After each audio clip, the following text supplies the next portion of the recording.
नमस्कार मित्रांनो, S class एज्युकेशनमध्ये तुम्हा सगळ्यांचं मनापासून स्वागत आहे. मी सुहानी आणि आज आपण पाहतोय परिसर अभ्यास भाग 2 यामधील पाठ दुसरा संतांची कामगिरी. याच्या आधीच्या पाठामध्ये आपण पाहिलं होतं, की छत्रपती शिवाजी महाराज यांच्या जन्माआधी महाराष्ट्र कसा होता किंवा महाराष्ट्रामध्ये कशी परिस्थिती होती, जनतेचा कशा पद्धतीने छळ केला जायचा, या सगळ्या गोष्टी आपण पाहिलेल्या आहेत किंवा महाराष्ट्रामध्ये शिवरायांच्या आधी कुठल्या-कुठल्या सत्ताधाऱ्यांचं राज्य होतं हे आपण पाहिलं होतं. आय होप की तुमच्या ते लक्षात आहे. लक्षात असेल तर प्लीज खाली कमेंट बॉक्समध्ये लिहा. सो मला कळेल की तुम्हाला कितपत आठवतंय. 2 सगळ्यात महत्त्वाच्या सत्ताधाऱ्यांची नावं आपण पाहिली होती. कुठली नावं आहेत ती मला खाली तुम्हाला कमेंट बॉक्समध्ये सांगायची आहेत. ठीक आहे? So let us start. आता आपण पाहतोय संतांची कामगिरी. संत म्हणजे काय? तर बेसिकली संत म्हणजे असे व्यक्ती किंवा असे महापुरुष होते समाजामधले, की जे समाजाला नवीन दिशा द्यायचे काम करायचे. समाजामध्ये नवीन विचार रुजवायचं काम करायचे. जे सद्विचार आहेत, सद्भावना आहेत. आपण इतरांशी कसं वागलं पाहिजे, आपण प्राण्यांशी कसं वागलं पाहिजे, आपल्यामुळे इतरांना त्रास होऊ नये, अशा पद्धतीने आपलं वर्तन कसं असलं पाहिजे, आपली वाणी, आपलं वर्तन कसं चांगलं असलं पाहिजे, या सगळ्याबद्दल समाजामध्ये एक जागरूकता पसरवणं किंवा समाजामध्ये एक शिकवण देणं याचं काम संतांचं होतं. ठीक आहे. म्हणजे जे समाजासाठी चांगलं आहे ते सगळं आपल्या विचारांतून इतरांपर्यंत पोहोचवण्याचं काम संत करायचे. सो आता आपण बघणार आहोत की महाराष्ट्रामधले कोणते-कोणते संत त्या काळामध्ये होते. तर महाराष्ट्रामध्ये श्री चक्रधर, संत नामदेव, संत ज्ञानेश्वर, संत चोखामेळा या सगळ्या संतांपासून सुरू झालेली संत परंपरा समाजाच्या विविध स्तरांमधून आलेल्या संतांनी पुढे चालवली. तुम्हाला महाराष्ट्रामधल्या संतांची नावं लिहा असा पण प्रश्न येऊ शकतो. सो तुम्ही कोणत्याही 4 संतांची नावं लक्षात ठेवू शकता. या संत मंडळींमध्ये संत गोरोबा, संत सावता, संत नरहरी, संत एकनाथ, संत शेख महम्मद, संत तुकाराम, संत निळोबा इत्यादी संतांचाही अंतर्भाव होता. आता मला एक सांगा, आतापर्यंत आपण जी काही संतांची नावं वाचली, यामधली किती संतांची नावं तुम्हाला आधी माहिती होती, हे मला खाली कमेंट बॉक्समध्ये सांगायचंय. सो मला पण हे पाहायचंय की तुम्हाला याच्या आधी किती-किती संतांची नावं माहिती होती किंवा तुम्हाला संत म्हणजे नेमकं काय हे माहिती आहे का? ठीक आहे. सो हा टास्क आहे तुम्हाला सगळ्यांनी करायचा आहे. त्याचबरोबर आता आपण काही स्त्री संत बघतोय. संत जनाबाई, संत सोयराबाई, संत निर्मळाबाई, संत मुक्ताबाई, संत कान्होपात्रा, संत बहिणाबाई शिऊरकर या देखील स्त्री संतांचा समावेश होता.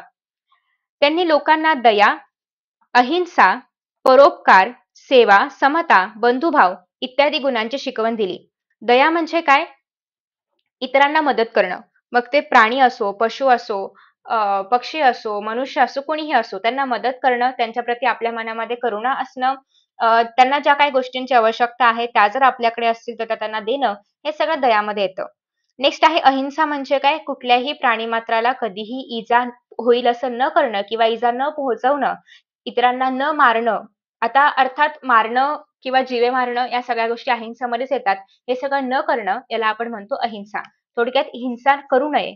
परोपकार म्हणजे काय? इतरांना जितकं शक्य होईल तितकं मदत करणं. जसं की एक झाड आहे. झाड काय करतं? आपल्याकडे जे पण फळं आहेत, फुलं आहेत, आपली पानं सगळं काही इतरांना देऊन टाकतं. म्हणजेच काय करतं? परोपकार करतं. त्याची फळं आपण घेतो, त्याची पानं आपण घेतो, त्याची फुलं आपण घेतो, त्याची मुळं आपण बऱ्याचशा औषधी वनस्पतींची मुळं सुद्धा आपण घेतो, खोड सुद्धा घेतो. म्हणजे याचा अर्थ आपला वृक्ष आपल्याला सावली पण देतं. म्हणजे त्याच्याकडे जे काही आहे ते सगळं तो मनुष्याला, प्राण्यांना देऊन टाकतो. त्याच्या बदल्यात ते आपल्याकडून काही मागतं का किंवा काही एक्सपेक्ट करतं का? तर नाही करत. तर अशा पद्धतीने झाडांप्रमाणे परोपकारी बनायचं आहे. सेवा करणं म्हणजे काय? आपण नेहमीच इतरांची सेवा केली पाहिजे. त्यांना जे काही आपल्याच्यानं करणं शक्य आहे ते केलं पाहिजे. मग सेवेमध्ये आपण इतरांचे पाय चेपून देण्यापासून ते त्यांच्या आजारपणामध्ये काळजी घेणं असेल, त्यांचा आदर करणं असेल, या सगळ्याच गोष्टी येतात.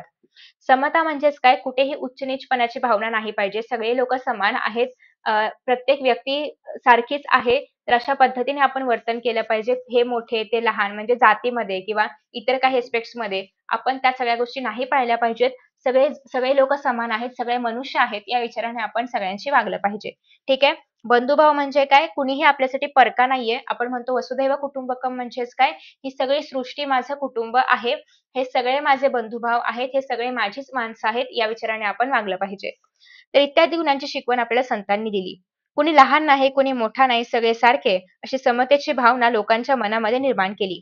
कारण पहिल्याच्या काळी कसं व्हायचं, की जाती धर्मानुसार लोकांमध्ये भेदभाव असायचे. असं मानलं जायचं की काही खूप खालच्या जातीमधले आहेत, काही वरच्या जातीमधले आहेत. मग वरच्या जातीमध्ये लोकं खालच्या जातीमध्ये लोकांशी बोलायची नाहीत, अस्पृश्यता वगैरे गोष्टी चालायच्या. तर या सगळ्यामुळे संत काय म्हणायचे, की तुम्ही सगळे एक आहात, आपण सगळे देवाचीच लेकरं आहोत, आपण सगळे समान आहोत, आपण सगळेच एकमेकांशी बंधुभावाने वागलं पाहिजे. ठीक आहे. तसेच महाराष्ट्रामध्ये संत रामदास यांनी सुद्धा किंवा समर्थ रामदास यांनी सुद्धा आपले कार्य केले. या ठिकाणी तुम्हाला श्री चक्रधर स्वामी यांचं चित्र पाहायला मिळतंय. आता श्री चक्रधर स्वामी. श्री चक्रधर स्वामी यांचं मूळ हे जे आहेत मूळ तर ते गुजरातमधले आहेत. ते एक राजपुत्र होते म्हणजे राजाचा मुलगा होता. वैराग्य वृत्ती धारण करून ते महाराष्ट्रामध्ये आले. येथे भ्रमण करत असताना त्यांनी समतेचा उपदेश केला. म्हणजे अगेन तेच की सगळे समान आहेत, कुणीही लहान मोठा असं नाही. त्यांनी स्त्री पुरुष जातीपाती हे भेदभाव मान्य केले नव्हते. पूर्वीच्या काळामध्ये किंवा मध्ययुगामध्ये स्त्रियांना दुय्यम स्थान होतं. दुय्यम म्हणजे थोडं खालचं स्थान असायचं आणि पुरुष सुपिरियर होते किंवा त्यांना वरचं स्थान असायचं. तर या सगळ्या गोष्टी न मानता स्त्री पुरुष समान आहेत. सगळे जाती-भीती असलं सगळं न मानता, भेदभाव न मानता सगळेच समान आहेत, हा त्यांचा विचार होता. त्यांनी स्थापन केलेल्या पंथास महानुभाव पंथ असं म्हटलं जातं. श्री चक्रधर स्वामींच्या आठवणींचा संग्रह म्हणजे लीळाचरित्र हा संग्रह किंवा हा ग्रंथ होय. ठीक आहे. पंथ म्हणजे काय? तुम्हाला तुमच्या पॉइंट ऑफ व्ह्यूने सांगायचं म्हटलं तर एक थोडक्यात एक ग्रुप. ठीक आहे. एक असा ग्रुप की ज्या ठिकाणी एक सेम विचार पाळला जातो. त्याला आपण म्हणू शकतो पंथ. हे खूप सिंपल लँग्वेजमध्ये मी सांगितले. हा त्याचा मूळ अर्थ नसला तरी पण तुम्हाला ॲटलीस्ट एक लक्षात ठेवता येईल की नेमकं पंथ काय असतं. ठीक आहे. नेक्स्ट आहे संत नामदेव. संत नामदेव हे विठ्ठलाचे निस्सीम भक्त होते. ते नरसी गावचे राहणारे होते. त्यांनी अनेक अभंग रचले, अनेक कीर्तनं केली. अभंग म्हणजे तुम्ही बरेचसे अभंग ऐकले असतील, ठीक आहे. आणि जनतेमध्ये जागृती निर्माण केली. त्यांनी भागवत धर्माच्या प्रसारासाठी महाराष्ट्रभर संचार केला. त्यांनी लोकांना भक्तीची शिकवण दिली. धर्मरक्षणाचा आणि भक्ती मार्गाचा खंबीर निर्धार लोकांच्या मनामध्ये निर्माण केला. म्हणजे धर्म म्हणजे काय तर मनुष्य धर्म म्हणजे कुठलाही हिंदू, मुसलमान असे धर्म न पाळता मनुष्य धर्म आपण पाळला पाहिजे. माणसाने माणसासाठी जगलं पाहिजे किंवा माणसासम वागलं पाहिजे. तर हे सगळं त्यांनी सांगितलं आणि भक्ती मार्गाचा खंबीर निर्धार त्यांनी लोकांच्या मनामध्ये रुजवला. कारण ते विठ्ठलाचे निस्सीम भक्त होते. त्याच्यामुळे ते विठ्ठलाची भक्ती करायचे आणि लोकांमध्येही विठ्ठलाचे सगळे विचार असतील किंवा विठ्ठलाची भक्ती लोकांमध्येही रुजावी यासाठी ते कार्य करायचे. संत नामदेवांनी पुढे भारतभर प्रवास करून मानवता धर्माचा संदेश लोकांपर्यंत पोहोचवला. ते पंजाबमध्ये गेले आणि तेथील लोकांनाही त्यांनी समतेचा संदेश दिला. हिंदी भाषेमध्ये पण त्यांनी अनेक पदे लिहिली आणि त्यांची काही पदे आजही तुम्हाला माहिती असेल शीखांचा धर्मग्रंथ आहे गुरुग्रंथ साहिबा त्याच्यामध्ये सुद्धा संत नामदेव यांची बरीचशी पदे किंवा त्यांचे विचार आहेत. आणि महाराष्ट्रात तर त्यांचे अभंग घराघरात मोठ्या भक्तीने गायले जातात. तुम्ही त्यांच्या अभंगाचे बरेचसे व्हिडिओज बघू शकता, जे की YouTubeवरती तुम्हाला बरेचसे अभंग वगैरे बघायला मिळतील. ठीक आहे. संत ज्ञानेश्वर. संत ज्ञानेश्वर ऑलमोस्ट सगळ्यांना माहिती असतील. संत ज्ञानेश्वर आपेगावचे राहणारे. निवृत्तीनाथ सोपान देव हे त्यांचे बंधू आणि मुक्ताबाई ही त्यांची बहीण. त्यावेळेचे कर्मठ लोक या मुलांना संन्यासाची मुले म्हणून नावं ठेवत असत. याचं कारण असं होतं की त्यांच्या वडिलांनी संन्यास घेतला होता. आता संन्यास म्हणजे काय? तर संन्यास म्हणजे असं असतं की एखादा पुरुष जेव्हा त्याला संसारातून बाहेर पडायचं संसार म्हणजे काय लग्न केलेलं असतं किंवा कधी-कधी असं होतं की लग्न न करता या या जगात किंवा हे जे काही संसार चालू आहे सगळा जन्म, मृत्यू वगैरे ह्याच्या व्यतिरिक्त त्यांना देवाची भक्ती करायची असते किंवा आपल्या जन्माचा उद्देश शोधायचा असतो. यासाठी ते सगळं हे जे सुख आहे तर ते त्याग करतात आणि कुठेतरी लांब गुरुकडे जातात किंवा एकतर ते हिमालयामध्ये जाऊन ध्यानधारणा वगैरे करतात. तर त्याला आपण संन्यास म्हणतो. थोडक्यात जे पण हे सगळं लाइक रेग्युलर लाईफ आहे लग्न वगैरे करणं, मुलं वगैरे किंवा हे सगळं न सांभाळता किंवा हे सगळं न करता ते दूर जाऊन ध्यानधारणा करतात किंवा आपल्या आयुष्याचा शोध घेतात. ठीक आहे किंवा गुरुकडे राहतात. तर संत ज्ञानेश्वर किंवा त्यांच्या भावंडांबाबतीतही असं झालं होतं, की त्यांचे वडील त्यांनी संन्यास घेतला होता आणि ते पुन्हा आले होते. म्हणजे घर सोडलं होतं, पण त्यांच्या गुरूंनी अशी आज्ञा केली, की तुम्ही संसार बघितला पाहिजे किंवा तुम्ही तुमचं घरही पाहिलं पाहिजे. तर त्या गुरूंच्या आज्ञेमुळे ते पुन्हा एकदा घरी आले आणि ते संसार करू लागले. आणि पुढे त्यांना 4 मुलं झाली. पण समाजाला किंवा लोकांना मात्र हे मान्य नव्हतं, की संन्यास घेतलेला माणूस परत येतो आणि आपलं घर सांभाळतो वगैरे. हे काही त्या लोकांना मान्य नव्हतं. आणि म्हणून त्या लोकांनी ही 4 भावंडं आणि त्यांच्या आई-वडिलांना वाळीत टाकलं. आई-वडील मात्र परत राहिले नाहीत. पण या 4 मुलांचा मात्र समाजाने खूप जास्त छळ केला. संत ज्ञानेश्वर एकदा भिक्षेची झोळी घेऊन गावात गेले होते. म्हणजे ते खाण्यापिण्यासाठी वगैरे भिक्षा पाहिजे असते. सो ते पूर्ण गावांमध्ये वगैरे फिरायचे. तर त्यांना कोणीही भिक्षा नाही घातली का तर त्यांना वाळीत टाकलं होतं. वाळीत टाकणं म्हणजे असं असतं, की त्या 4 लोकांशी पूर्ण गावातल्यांनी कोणीही बोलायचं नाही. त्यांना काही खायला-प्यायला द्यायचं नाही. राशन नाही द्यायचं किंवा काहीच द्यायचं नाही. ठीक आहे. त्याला आपण म्हणतो वाळीत टाकणं. म्हणजे पूर्ण त्यांना आयसोलेट करणं. ठीक आहे. तर त्याला आपण म्हणतो वाळीत टाकणं. आणि मग सगळीकडेच त्यांना वेडेवाकडे बोल ऐकावे लागायचे, की तुम्ही संन्याशाची मुलं आहात, असं आहे, तसं आहे, हे सगळं ऐकावं लागायचं. आणि तेव्हा संत ज्ञानेश्वर किंवा इतर सगळीच भावंडं खूप लहान होती आणि त्या लहान वयात त्यांना हे सगळं ऐकावं लागायचं आणि त्यांच्या बालमनावर काय व्हायचं याचा खूप जास्त वाईट परिणाम व्हायचा. त्यांना खूप दुःख व्हायचं. ते आपल्या झोपडीत आले. त्यांनी झोपडीचं दार बंद केलं आणि ते दुःख करत बसले झोपडीमध्ये, की हे सगळं आपल्याच बाबतीत असं का होतंय? किंवा सगळे लोकं आपल्याला असं वाईट-साईट का बोलतात? आणि मग इतक्यात त्या ठिकाणी मुक्ताबाई आल्या. मुक्ताबाई म्हणजे ज्ञानेश्वरांच्या भगिनी आणि त्यांनी काय केलं, ते जे काही गवताचं झोपडं टाईप होतं, तर त्याच्यावरती त्यांनी असं दार ते वाजवत होत्या. ठीक आहे.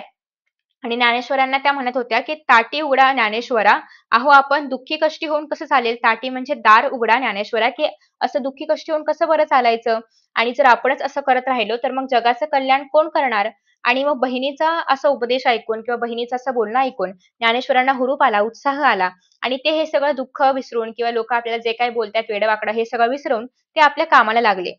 ठिकठिकाणी गोरगरिबांचा, मागासलेल्या लोकांचा धर्माच्या नावाखाली जो काही छळ होत होता, तो सगळा त्यांनी पाहिलेला होता. तेव्हा ज्ञानेश्वरांनी लोकांना कळकळीचा उपदेश केला होता, की ईश्वरावरती श्रद्धा ठेवा. सगळ्यांशी समतेने वागा. दुःखी लोकांना किंवा माणसांना मदत करा आणि त्यांचं दुःख नाहीसं करा. कारण त्यांना माहिती होतं, की आपल्याला जेव्हा लोकं दुःख देतात, तेव्हा आपली मनस्थिती काय होते. त्याच्यामुळेच ते इतरांना सांगायचे, की कोणालाही दुःख देऊ नका, दुःखींना मदत करा वगैरे असं ते सांगायचे. त्यांचा उपदेश गेली 700 वर्ष महाराष्ट्राच्या कानाकोपऱ्यामध्ये एकसारखा घुमतो आहे. म्हणजे अजूनही आपण ज्ञानेश्वरांची ज्ञानेश्वरी वाचतो. त्यांचे भावार्थ दीपिका यासारखे आपण ग्रंथ वाचतो. म्हणजे अजूनही त्यांचे उपदेश आपल्या महाराष्ट्रामध्ये आहेत, आपल्या जगामध्ये आहेत. त्या काळामध्ये धर्माचे ज्ञान संस्कृत ग्रंथांमध्ये बंदिस्त झाले होते. कारण तेव्हा मोस्टली ब्राह्मण लोकच या सगळ्या गोष्टी वाचायचे आणि त्यांना संस्कृतच ज्ञान असायचं. ठीक आहे, बाकी जे काही लोकं आहेत किंवा जे काही सामान्य लोकं आहेत, त्यांना मात्र इतकं काही संस्कृतचं ज्ञान नव्हतं. ठीक आहे, त्याच्यामुळे मग त्यांना धर्माचं ज्ञानही मिळायचं नाही. सर्वसामान्य लोकांची बोलण्याची आणि व्यवहाराची भाषा मात्र मराठी होती. पण सगळे ग्रंथ कशामध्ये होते? संस्कृतमध्ये होते. मग ज्ञानेश्वरांनी काय केलं, की मराठी भाषेमधून ज्ञानेश्वरी हा ग्रंथ लिहिला आणि मराठीमधून लिहिल्यामुळे सगळेच लोकं हा ग्रंथ आता वाचू शकत होते आणि धर्माचे भांडार सगळ्यांसाठी खुले केले. लोकांना बंधुभावाची शिकवण दिली. ज्ञानेश्वरांनी तरुण वयामध्ये पुण्याजवळ आळंदी या ठिकाणी समाधी घेतली आणि आजही तुम्ही पाहिलं असेल, की बरेचसे लोक आषाढी कार्तिकीला आळंदीला जातात, पंढरपूरला जातात. त्यांच्या समाधीचं दर्शन घेतात. म्हणजे अजूनही त्यांचे विचार लोकांच्या मनामध्ये इतके असे घर करून राहिलेले आहेत, की लोकं अजूनही त्यांचा विचार करतात किंवा म्हणजे त्यांच्याबद्दल लोकांच्या मनामध्ये इतका आदर आहे, की ते अजूनही आळंदीला जातात. ठीक आहे. संत ज्ञानेश्वरांचं चित्र तुम्ही इथे बघू शकता. नेक्स्ट आहे संत एकनाथ. संत नामदेव आणि संत ज्ञानेश्वर यांच्या कार्याची परंपरा संत एकनाथांनी पुढे चालवली. ते होते पैठणचे राहणारे. त्यांनी भक्ती मार्गाचा प्रसार केला. त्यांनी अनेक अभंग लिहिले, अनेक ओव्या लिहिल्या, भारुडे लिहिली आणि कुठल्याही प्रकारचा उच्च-नीच असा भेदभाव मानू नका, असा उपदेश त्यांनी लोकांना केला. भक्तीचा मोठेपणा त्यांनी लोकांना पटवून दिला. गोरगरिबांना, मागासलेल्यांना त्यांनी जवळ केलं. इतकंच नाही तर मुक्या प्राण्यांवरती पण आपण प्रेम केलं पाहिजे. त्यांच्यावरही आपण दया केली पाहिजे, अशी शिकवण त्यांनी समाजाला दिली.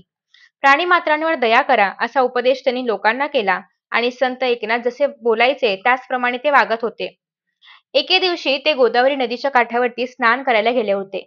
दुपारची वेळ होती, खूप जास्त ऊन होतं आणि ज्याप्रमाणे वाळवंट तापतं त्याप्रमाणे सगळीकडे तापलेलं होतं. आणि त्या तापलेल्या वाळवंटात पण म्हणजे एक लहान पोरकं मूल जे आहे तर ते रडत बसलं होतं. आणि एकनाथांच्या कानावरती तो आवाज पडला, की लहान मूल रडतंय. मग त्यांनी काय केलं, की आसपास बघितलं, की त्याचे आई-वडील कुठे जवळ आहेत का? तर त्यांना काही त्याचे आई-वडील दिसले नाहीत त्या लहान मुलाचे. मग त्यांनी काय केलं, ते त्या मुलाजवळ गेले. त्यांनी त्या मुलाला उचलून कडेवरती घेतलं. त्या मुलाचे डोळे पुसले आणि त्याचे आई-वडील कुठे असतील याचा शोध घेऊन त्या मुलाला त्यांनी त्याच्या घरी पोहोचवलं. आणि अशा रीतीने त्यांनी हे नाही बघितलं, की ते मूल कुठल्या जातीचं आहे, कुठल्या धर्माचं आहे. तर अशा रीतीने त्यांनी समतेची भावना मनी बाळगून त्यांचं आचरण केलं आणि त्यांच्या कृतीमधून त्यांनी हे लोकांना दाखवून दिलं, की आपण कशा पद्धतीने वर्तन आपलं असलं पाहिजे. उच्च-नीचपणा आपण नाही पाळला पाहिजे. हे सगळं त्यांनी स्वतःच्या कृतीमधून दाखवून दिलं. फक्त ते त्यांच्या अभंगातून म्हणजे आपले पोवाडे असतील, ओव्या असतील यामधून फक्त बोलायचे नाहीत, तर ते आपल्या कृतीमधून हे सगळं दाखवून द्यायचे. त्यानंतर आहे संत तुकाराम. शिवाजी महाराजांच्या काळामध्ये तुकाराम आणि रामदास हे संत होऊन गेले. संत तुकाराम हे पुण्याजवळच्या देहू गावचे राहणारे होते. त्यांच्या घरी शेती-पाती होती. त्यांचं किराणा मालाचं दुकान पण होतं. संत तुकाराम यांच्यावरती एक छान असा चित्रपट आला होता खूप वर्षांपूर्वी मराठीमध्ये. तर पॉसिबल असेल तर तो चित्रपट बघा. खूप सुंदर त्या काळच्या परिस्थितीचं वर्णन केलेलं आहे त्याच्यामध्ये. तुम्हाला YouTubeवरती वगैरे आय गेस पाहायला मिळत असेल. त्यांचं किराणा मालाचं दुकान होतं आणि त्यांची वाडवडिलांची म्हणजे त्यांचे वाडवडील जे आहेत, तर ते अडलेल्या-नडलेल्या लोकांना कर्ज द्यायचे. कर्ज म्हणजे काही तर काहीतरी गहाण त्यांच्याकडे ठेवलं जायचं. जमीन असेल, दागिने असेल असं काहीतरी आणि त्याच्या बदल्यात तुकारामांच्या घरचे त्यांना पैसे वगैरे द्यायचे. पण तुकारामांनी आपल्या वाटणीची जी काही कर्जखाती होती, तर ती इंद्रायणी नदीमध्ये बुडवली. म्हणजे जे काही लोकांनी गहाण त्यांच्याकडे ठेवलं होतं या पैशाच्या बदल्यात, ते सगळं त्यांनी बुडवून टाकलं. सगळे हिशोब, सगळी ती वह्या वगैरे सगळं त्यांनी इंद्रायणीमध्ये बुडवून टाकलं आणि सगळ्या लोकांना त्यांनी कर्जमुक्त केलं. जवळच्या डोंगरावरती जाऊन ते विठ्ठलाचं भजन करायचे. आषाढी कार्तिकीला पंढरीला जायचे, कीर्तन करायचे, अभंग रचायचे आणि ते अभंग ते लोकांना म्हणून दाखवायचे आणि हजारो लोक त्यांच्या कीर्तनाला यायचे. शिवराय सुद्धा त्यांच्या कीर्तनाला जात असायचे. संत तुकाराम लोकांना दया, क्षमा, क्षमा म्हणजे काय? माफ करणं, शांती याची शिकवण द्यायचे आणि ते लोकांना म्हणायचे, "जे का रंजले गांजले त्यांसी म्हणे जो आपुले, तोची साधू ओळखावा, देव तेथेची जाणावा." म्हणजेच काय तर अ, उच्च-नीच हे सगळे भेदभाव न मानता जे काही रंजलेले-गांजलेले लोक आहेत, म्हणजे जे अगदीच मागासलेले लोक आहेत, त्यांना पण जे आपुले मानतात किंवा त्यांना पण जे आपले मानतात किंवा त्यांच्याशी पण जे बंधुभावाने, समतेने व्यवहार करतात, तर तोच खरा साधू आहे किंवा तोच खरा सज्जन व्यक्ती आहे आणि देव पण त्यांच्यातच आहे, असं आपण ओळखलं पाहिजे. हा संदेश त्यांनी लोकांच्या मनावरती बिंबवला. लोकांच्या मनात विचार जागे केले. लोक संत तुकारामांचा जयजयकार करू लागले आणि आज पण महाराष्ट्रभर आपल्याला ज्ञानबा तुकाराम हा जयघोष ऐकायला येतो. ज्ञानेश्वरांनाच ज्ञानबा असं म्हणायचे. ज्ञानेश्वर मधलं ते ज्ञानबा असं नाव त्यांना म्हणायचे. आणि तुकाराम गाथा ही आज पण घरोघरी वाचली जाते. त्यांचे अभंग अजूनही वाचले जातात. त्यानंतर आहे समर्थ रामदास. त्यांच्या काळामध्ये महाराष्ट्राच्या कडेकपारीत जय जय रघुवीर समर्थ अशी रामदासांची गर्जना घुमत असे. आमच्या शाळेमध्ये ना जेव्हा मी लहान होते 4थीला 5वीला वगैरे तर तेव्हा मनाचे श्लोक वाचले जायचे. सकाळी म्हणजे आपण काय म्हणतो प्रार्थना, परिपाठ वगैरे सगळं होतं. तर त्याच्यामध्ये रोज मनाचे श्लोक वाचले जायचे आणि म्हणजे रोज ते विचार कानी पडायचे आणि त्यांच्याबद्दल आपण आज इतिहासामध्ये वाचतोय. सो तेव्हा ते खूप असं इंटरेस्टिंग वाटायचं, की अरे हे श्लोक तर आपण रोज बोलतो, हे विचार आपण रोज ऐकतो आणि त्याच संतांबद्दल आज आपण वाचणार आहोत. आता मला माहित नाही तुमच्या शाळांमध्ये वगैरे असं होतं का? पण मनाचे श्लोक या वयामध्ये वाचणं खूप सुंदर, खूप ब्रिलियंट आहे. सो तुम्हाला जर कुठे वाचायला मिळाले, खूप लहानसं पुस्तक येतं त्याचं साधारणतः एक काय म्हणूया आपल्या हाताएवढं पुस्तक असतं आणि 15 ते 20 पानांचंच पुस्तक असतं. अगदी रोज वाचलं जातं ते. लईतले त्याला 10 मिनिटं वगैरे लागत असतील वाचायला.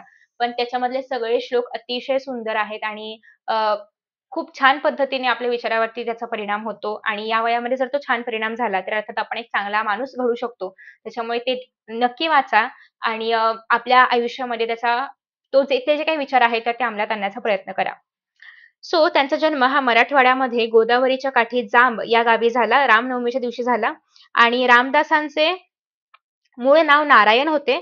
पण जन्म रामनवमीच्या दिवशी झाला आणि त्यांची भक्ती होती रामावरती आणि त्यामुळे ते स्वतःला रामाचा दास म्हणायचे आणि मग ते रामदास असं त्यांचं नाव पडलं. पण त्यांचं मूळ नाव होतं नारायण. दासबोध या त्यांच्या ग्रंथामधून त्यांनी लोकांना मोलाचा उपदेश केला. तसेच त्यांच्या मनाच्या श्लोकामधूनही सद्विचार, सद्वर्तन याची शिकवण त्यांनी लोकांना दिली.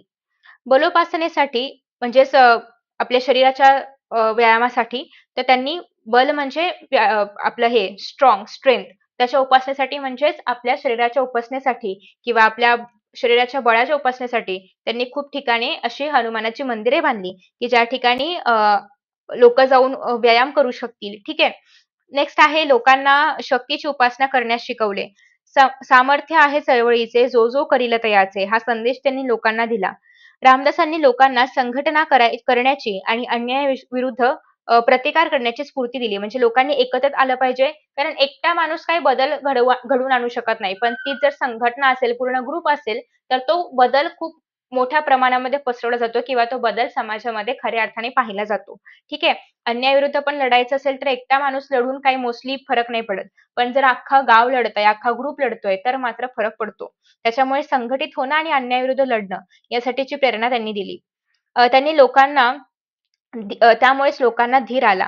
साधू संतांच्या कार्यामुळे लोकजागृती झाली. धर्माबद्दल लोकांच्या मनामधला आदर वाढला, आत्मविश्वास निर्माण झाला आणि संतांच्या याच कामगिरीचा शिवरायांनी स्वराज्य स्थापनेसाठी उपयोग करून घेतला. तर अशा पद्धतीने या पाठामध्ये आपण बऱ्याचशा नवीन-नवीन गोष्टी पाहिलेल्या आहेत. संतांबद्दल आपण खूप छान-छान माहिती मिळवली. त्यांचे ग्रंथ कोणते आहेत वगैरे, वगैरे. तर आय होप की तुम्हाला आजचा व्हिडिओ आवडला असेल आणि तुमच्या मित्रांसोबत हा व्हिडिओ नक्की शेअर करा. Thank you so much for watching this video and see you in the next video. Bye bye.